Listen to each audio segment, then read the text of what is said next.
Hi friends, పిల్లల lunch box కోసం అయితే టమాటా రైస్ ప్రిపేర్ చేసేసాను. ఇంకా ఏ విధంగా చేశాను ఏంటి అనేది వచ్చేసేయండి, చూసేద్దాం. మొదటగా స్టవ్ వెలిగించుకొని బాండి పెట్టేసుకొని బాండి హీట్ ఎక్కిన తర్వాత అందులో ఒక 2 స్పూన్లు నెయ్యి, అలాగే 1 స్పూను నూనె అయితే వేసుకోండి. నెయ్యి లేదు అనుకుంటే నూనె వేసేసుకోవచ్చు, నెయ్యి ఉన్న వాళ్ళు నెయ్యి వేసుకోండి. ఇలా నెయ్యి నూనె అనేది వేడెక్కిన తర్వాత అందులోకి అయితే యాలకులు, లవంగాలు, స్టార్ అనాస ఇవి మొత్తం వేసేసుకొని కారానికి సరిపడా పచ్చిమిరపకాయలు అయితే వేసుకోండి. ఇక్కడ పిల్లలు అనేది కారం తక్కువగా తింటారు కాబట్టి నేనైతే 2 పచ్చిమిరపకాయలే వేసుకున్నాను. చీలికలుగా చేసేసుకొని తర్వాత అయితే సన్నగా కట్ చేసుకున్న ఉల్లిపాయ ముక్కలు అయితే వేసుకోవాలి. ఇలా ఉల్లిపాయ ముక్కలు అనేది వేసుకున్న తర్వాత ఈ ముక్కలు అనేది మంచిగా వేగనివ్వాలి. ఇలా వేగిన తర్వాత ఇందులోకి అయితే మనం ముందుగా కట్ చేసి పెట్టుకున్న టమాటాలు అయితే వేసుకోవాలి. ఇక్కడ నేనైతే 1/2 కేజీ రైస్ తీసుకున్నాను. దానికి వచ్చేసి ఒక ఉల్లిపాయ, 2 పచ్చిమిరపకాయలు, ఒక 5-6 టమాటాలు అయితే తీసుకున్నాను.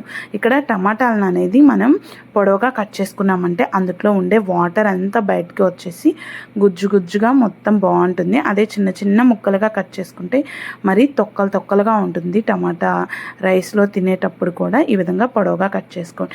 ఇంకా టమాటాలకైతే పై వైపున ఉంటుంది కదా వైట్ కలర్ది, అదైతే నేను కట్ చేశాను, కానీ ఈ ముక్కల్లోనే ఉండిపోయింది. టమాటా కట్ చేసినప్పుడు ఆ ముక్కల్లోనే ఇంకా దాన్ని అయితే ఇప్పుడు చూసేసి తీసేసాను. ఇంకా ఇలా టమాటాలు, ఆ ఉల్లిపాయలు మొత్తం వేగిన తర్వాత అందులోకి అల్లం వెల్లుల్లి పేస్ట్ అయితే వేసేసుకోవాలి.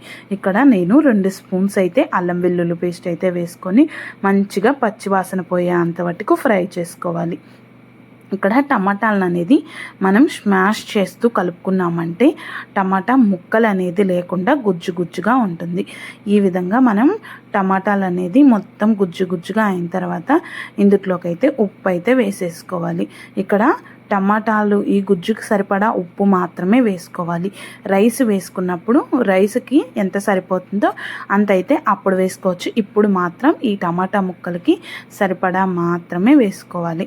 ఇంక ఇలా ఉప్పు అనేది వేసుకున్న తర్వాత ఇందులోకి చికెన్ మసాలా కానీ గరం మసాలా కానీ వేసుకోవచ్చు. నా దగ్గర చికెన్ మసాలా అవైలబిలిటీ ఉంటే అదైతే వేసుకుంటున్నాను. ఇంక ఇక్కడ చికెన్ మసాలా అయితే వేసేసుకొని అలాగే ఒక చిటికెడు పసుపు వేసుకోవాలి. చికెన్ మసాలా అయితే 1 స్పూన్ వేసుకోండి, అలాగే చిటికెడు పసుపు వేసేసుకొని మొత్తం ఒకసారి మిక్స్ చేసుకోవాలి. ఇక్కడ చూడండి, మనకి టమాటాల్లో ఎటువంటి వాటర్ అనేది లేకుండా మొత్తం అయితే మంచిగా గుజ్జుగా అయిపోయింది. ఇంక ఇక్కడ మనమైతే ఇప్పుడు మొత్తం ఒకసారి కలిపేసేసుకొని రైస్ అనేది ముందుగానే ఉడికించుకోవాలి. ఇక్కడ నేను 2 గ్లాసులు రైస్ తీసుకుంటున్నాను, అంటే 1/2 కేజీ రైస్. దానికైతే ఒక 3.5 గ్లాస్ వాటర్ అయితే వేసేసుకొని రైస్ని మంచిగా ఉడికించుకొని పక్కనైతే పెట్టేసేసుకున్నాను. ఇలా పక్కన పెట్టేసుకున్న రైస్ని అయితే ఈ టమాటా ముక్కలు మొత్తం అనేది మనకి గుజ్జుగా అయిపోయిన తర్వాత ఈ రైస్ని తీసుకొని అందులో వేసేసుకొని ఈ రైస్కి సరిపడా ఉప్పు అయితే ఇప్పుడు వేసుకోవాలి. ఇలా టమాటా రైస్ అనేది పిల్లలకి చేసి పెట్టడం వల్ల లంచ్ బాక్స్లోకి డైలీ ఒకే రకం కాకుండా ఒక్కొక్క రకంగా చేస్తే వాళ్ళు కూడా చాలా ఇష్టంగా తింటారు. మెయిన్లీ మా చిన్న పాప, తనకి ఏదో ఒకటి డిఫరెంట్గా చేస్తేనే చాలా ఇష్టంగా తింటుంది. దానికోసం అని చెప్పేసి ఈ విధంగా అయితే చేశాను. ఇంక ఇక్కడ రైస్కి సరిపడా ఉప్పు అయితే వేసుకోవాలి.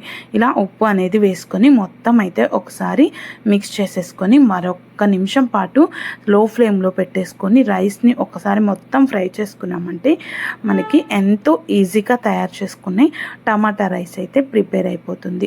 ఇంకా చివర్లో కొత్తిమీర అయితే వేసేసుకొని మరొకసారి మనం మొత్తం కలిపేసేసుకొని లంచ్ బాక్సులకు పెట్టేసుకున్నామంటే పిల్లలు ఎంతో ఇష్టంగా తింటారు. మీరు కూడా తప్పకుండా ట్రై చేయండి. ఎలా వచ్చింది కామెంట్ చేయండి.